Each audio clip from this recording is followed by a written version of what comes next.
ఇంకోటి మీ ద్వారా ఇంకొకటి గుర్తు చేయాలని అనుకుంటున్నాను మదన్ గారు. చెప్పండి సార్. ప్రతి ఏడాది మేము గరుడ ప్రసాదం ఇస్తాం కదా. పోయిన ఏడాది మీకు తెలుసు yes, జరిగింది. yes. ఏప్రిల్ 19th రోజు మేము ప్రతి ఏడాది ఇస్తాం. 5,000 మంది 4,000 మంది ఓ రోజు వస్తారు.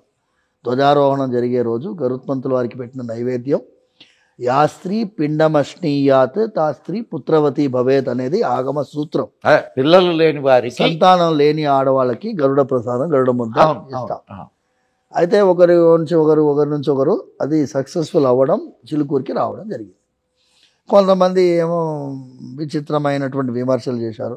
ఆ గరుడ ప్రసాదం తీసుకుంటే సంతానం కలుగుతుందా, భార్యాభర్తలు కలవకుండా వీడు డిబేట్లలో పిచ్చోళ్ళు వాళ్ళ మాట. మాకు తెలీదా అండి? భార్యాభర్తలకు తెలీదా? లేకపోతే ఆడవాళ్ళు ఎందుకు? అది కాదు, ఇప్పుడు అన్నిసార్లు కలిసినా కావడం లేదనే కదా. ఫర్టిలిటీ సెంటర్లు ఎందుకు ఉన్నాయి? IVFలు ఎందుకు ఉన్నాయండి? అయితే భగవంతుడి ఆశీర్వాదం వల్ల జరుగుతుంది అది. మీరు ఎంత కొంతమంది సర్పదోషం ఉంటుంది, ఎన్నో దోషాలు జరుగుతాయి. సో గరుడ ప్రసాదం తీసుకున్న వాళ్ళకి స్వామి వారి ఆశీర్వాదంతో సంతాన భాగ్యం కలుగుతుంది. పోయిన ఏడాది మేము ఇచ్చినటువంటి వీడియో అది ఇన్స్టాగ్రామ్లో పోస్ట్. ఇన్స్టాగ్రామ్ అంటే తెలుసు కదా మీకు, ఏకదమ్ 10 million వ్యూస్ పోయిందని ఎక్కడెక్కడ నుంచో వచ్చారు.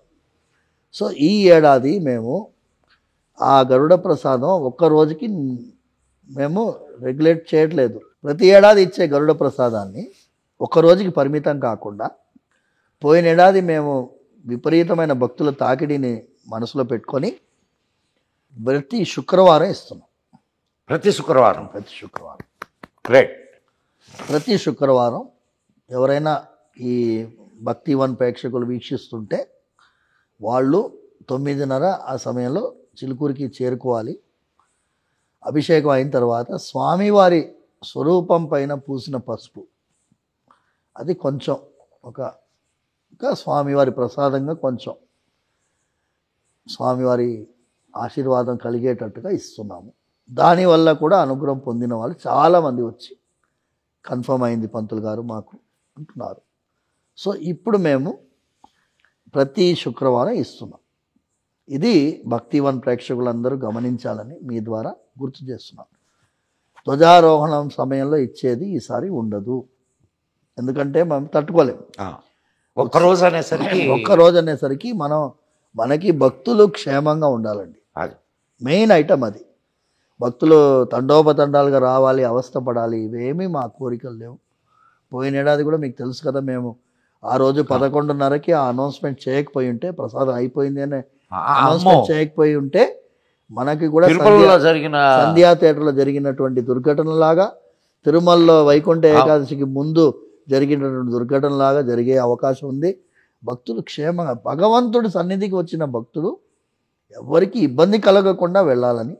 ఎందుకంటే స్వామివారి సన్నిధిలోనే మనం సరిగా భక్తుల్ని నడిపించలేకపోతే దానికి భగవంతుడు మనకి క్షమించడు. ఖచ్చితంగా దాని రియాక్షన్ భగవంతుడు వీళ్ళకి అర్థం కావడం లేదు గురుజీ. వాళ్ళు ఏమనుకుంటున్నారంటే ఏదో జరుగుతుందిలే, ఏది జరిగేది ఏం కాదు, ఏం చేస్తాడులే దేవుడు అన్న ఇదిలో ఉంటున్నారు. కానీ దాని రియాక్షన్ ఇప్పుడు కర్మ సిద్ధాంతాన్ని నమ్మిన వాళ్ళం మనం. తిరుమల తిరుపతి దేవస్థానం వారికి కూడా భక్తి1 ద్వారా నేనేమంటున్నానంటే, ఈ టోకెన్ సిస్టము మ్యాన్ ఇంటర్ఫేస్ ఉంచండి, మనిషికి మనిషి ఇంటర్ఫేస్ కాకుండా వీలైనంత వరకు ఎందుకు లైన్లో తోసుకోండి. చాలామందికి అపోహలు ఉండినాయి. 3 రోజులే అట, ఈసారి కుదించేశారట, 2 రోజుల టికెట్, ఇవన్నీ కాదు, నిజం కాదని వాళ్ళు తర్వాత చెప్పారు. ప్రయోజనం ఏముందంట.